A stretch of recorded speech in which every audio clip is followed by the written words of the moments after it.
பிரசாந்த் சந்திரமௌலி. இப்போ நம்ம எந்த படத்தை பற்றி பார்க்க போகிறோம்னா, நேற்று பல தடைகளை கடந்து வெளிவந்த வீர தீர சூரன் படம் தான். இது வரைக்கும் நான் வந்து எந்த ஒரு படத்துக்குமே வந்து பார்த்தீங்கன்னா இந்தமாரி வீடியோ போட்டுலாம் ரிவ்யூ பண்ணதே கிடையாது. ஒரு ட்விட்டர், இன்ஸ்டாகிராம் அந்தமாரி தான் என்னோடய கருத்துக்கள் நான் சொல்லிட்டு வந்தேன். பட் இன்னைக்கு வீடியோ போட்டு ரிவ்யூ பண்ணலாம் அப்படின்னு முடிவு எடுத்து அந்த வகையில் நான் ரிவ்யூ பண்ண போகிற முதல் படம் எதுனா நேற்று வெளிவந்த வீர தீர சூரன் தான். இந்த படத்தை பற்றி எடுத்துக்கிட்டோம்னா உங்களுக்கு வந்து முன்னாடியே தெரிஞ்சிருக்கும்.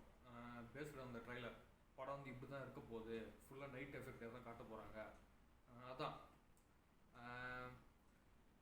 படத்தில் வந்து ஒரு இன்டர்வல் அப்போ ஒரு 20-25 நிமிஷத்தை தவிர மீதி எல்லாமே வந்து பார்த்திங்கன்னா நைட்டில் நடக்கிற மாதிரி தான் சீன் வந்து அமைச்சிருக்காங்க. ஸோ அந்த வகையில் இந்த படம் வந்து பார்த்திங்கன்னா அவங்க எல்லாருக்குமே ரசிக்கும்படியாக தான் இருக்கும். எஸ்பெஷலி இந்த ஆக்ஷன் விரும்பி அவங்களுக்கு வந்து பார்த்திங்கன்னா ரொம்பவே பிடிச்சி போகிறதுக்கான வாய்ப்பு அதிகம். படத்தில் வந்து ப்ளஸ் என்னன்னா ஜிவி பிரகாஷ் சாரோடைய மியூசிக் தான். விக்ரம் சாரோட என்ட்ரி சீனாக இருக்கட்டும், காலின் சொல்லி அவங்க கேரக்டரை பற்றி பேசும்போது அவர் தர மியூசிக்காக இருக்கட்டும், இது எல்லாமே ஒரு டாப் நாச்சிங்காக இருந்தது தேட்டரில் பார்க்கும்போது. அண்டு விக்ரம் சார் அவரை பற்றி வந்து புதுசாக நான் எதுவும் சொல்ல முடியாது. இந்த வயசுலேயும் பாடி வந்து அந்தளவு மெயின்டைன் பண்ணி கரெக்டாக கேரக்டருக்கு தகுந்த மாதிரி நடிச்சிருக்காப்புல. அண்டு எஸ்டே சூர்யா அவர் வந்து நான் சொல்லி தான் தெரியணும்னு உங்களுக்கு அவசியம் கிடையாது. ஒரு மாநாடாக இருக்கட்டும், மார்க் ஆண்டனியாக இருக்கட்டும், அதில் வந்து நம்ம வந்து ஒரு வில்லனாகவும் எடுத்துக்கிட்டோம். இப்போ ரீசெண்டாக வந்த சூர்யாவின் சனிக்கிழமை அதுலேயும் சரி. அதேமாரி ஒரு மான்ஸ்டர் ஜிகர்தண்டா டபுள்எக்ஸ் அந்த படத்தெல்லாம் வந்து பார்த்திங்கன்னா அவர் நம்ம வந்து ஹீரோவுமே அக்செப்ட் பண்ணிட்டோம். அதே வகையில் இந்த கேரக்டரில் வந்து பார்த்திங்கன்னா இந்த படத்தில் வந்து பார்த்திங்கன்னா போலீஸ் கேரக்டரில் அவர் வந்து பண்ணியிருக்காரு. ஒரு வித்தியாசமான ஒரு போலீஸ் கேரக்டர் தான். நான் ஸ்டார்டிங்கில் நான் கூட வில்லனாக இருப்பாரோ அப்படின்னு தான் நினச்சேன். பட் வந்து ஒரு பாசிட்டிவ் கேரக்டர் தான் அவர் காமிச்சிருக்காங்க. அண்டு நெக்ஸ்ட்டு சூரஜ் வெஞ்சரமுடு அவர் வந்து மலையாள ஃபிலிம்ஸ்லாம் வந்து பார்த்துருந்தீங்கன்னா உங்களில் நிறைய பேருக்கு அவர் வந்து தெரிஞ்சிருக்கலாம். இன்ஃபேக்ட் ஒரு ஜனகணமன அந்த படம் கூட நீங்கள் பார்த்துருக்கிறதுக்கு வாய்ப்புகள் இருக்குது. அவருக்கு வந்து தமிழில் கிடைத்திருக்கக்கூடிய ஒரு நல்ல படம் அப்படின்னு கூட சொல்லலாம். நல்ல ஏற்கனவே நல்லா நடித்து அனுபவம் பெற்ற மாதிரி தமிழில் வந்து ஒரு நல்ல டெபு ஃபிலிமாக இது வந்து இருக்கும் அப்படின்னு நான் எதிர்பார்க்குறேன். அண்டு துஷாரா விஜயன் அதாவது இந்த படத்தினோட கதையை வந்து டைரக்டர் சு அருண்குமார் அவர் வந்து அவங்கள்ட்ட போய் சொல்லலைனாலோ அப்படி சொல்லி இவங்க வந்து ரிஜெக்ட் பண்ணியிருந்தாலோ மட்டும்தான் நம்ம வந்து ஆச்சரியப்படணும்.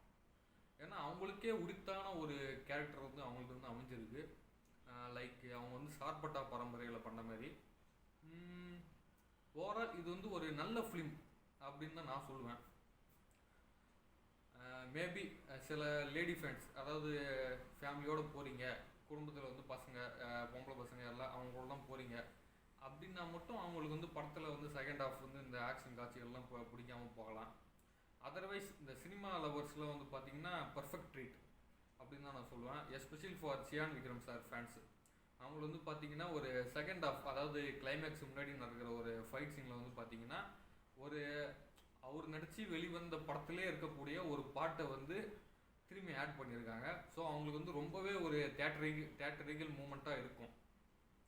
அண்ட் இந்த படத்தில் வந்து பார்த்திங்கன்னா ஒரு லாங்கு சிங்கிள் ஷாட்டு சீன் ஒன்று இருக்குது.